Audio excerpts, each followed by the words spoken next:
ప్రియమైన ఆంధ్రప్రదేశ్ ప్రజలకి నమస్తే. జరిగిన ఎన్నికల్లో ప్రజలిచ్చిన తీర్పుని స్వాగతిస్తున్నాము. ఖచ్చితంగా ఈ క్షేత్ర స్థాయిలో జరిగినటువంటి ఎన్నికల్లో ప్రజలదే అంతిమ తీర్పు. మీ తీర్పుని ఖచ్చితంగా స్వాగతిస్తున్నాం, గౌరవిస్తున్నాను. ముందుగా అఖండ విజయాన్ని మూటగట్టుకున్న కూటమికి ధన్యవాదాలు. పెద్దలు నారా చంద్రబాబు నాయుడు గారికి, అలాగే పవన్ కళ్యాణ్ గారికి, బీజేపీ సభ్యులందరికీ, పురంధరేశ్వరి గారికి, అందరికీ కూడా హార్దిక కృతజ్ఞతలు తెలియజేసుకుంటున్నాము. అలాగే వైసీపీ గెలుపు కోసం కష్టపడ్డ ప్రతి కార్యకర్తకి, ప్రతి ఒక్కళ్ళకి, వైసీపీ కుటుంబం మొత్తానికి కూడా పేరు పేరున ధన్యవాదాలు. ఎస్, ఓడిపోయాము, కానీ ఒకటి గుర్తుపెట్టుకోవాలి, గెలిచిన నాడు ఎప్పుడూ విర్రవీగలేదు విజయ గర్వంతో. ఓడిపోయిన నాడు ఏనాడు కూడా కుంగిపోలేదు.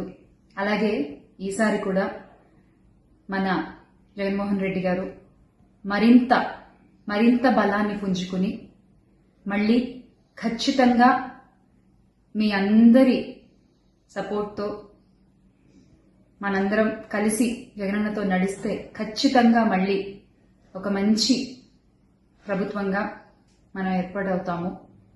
దేవుడిపై నమ్మకం ఉంచి ప్రజలకి మంచి జరగాలని కోరుకుంటూ, ఎస్, ఎప్పటికీ జగనన్నతోనే అందరం కలిసి నడుద్దాము, మంచి చేద్దాం. ఏదైనా ప్రజలకి మంచి జరగడం ముఖ్యం. ఈ 5 ఏళ్లు కూడా ఆంధ్రప్రదేశ్కి ఎంత మంచి జరగాలో అంత మంచి జరగాలని మనస్ఫూర్తిగా కోరుకుంటున్నాను. జై వైసీపీ, జై జగన్. థ్రెటనింగ్ కాల్స్ గురించి వచ్చేసరికి, ఎస్, చాలా కాల్స్ వస్తున్నాయి, చాలా బెదిరిస్తున్నారు. ఒక రకమైన భయంగానే ఉంది నాకు కూడా.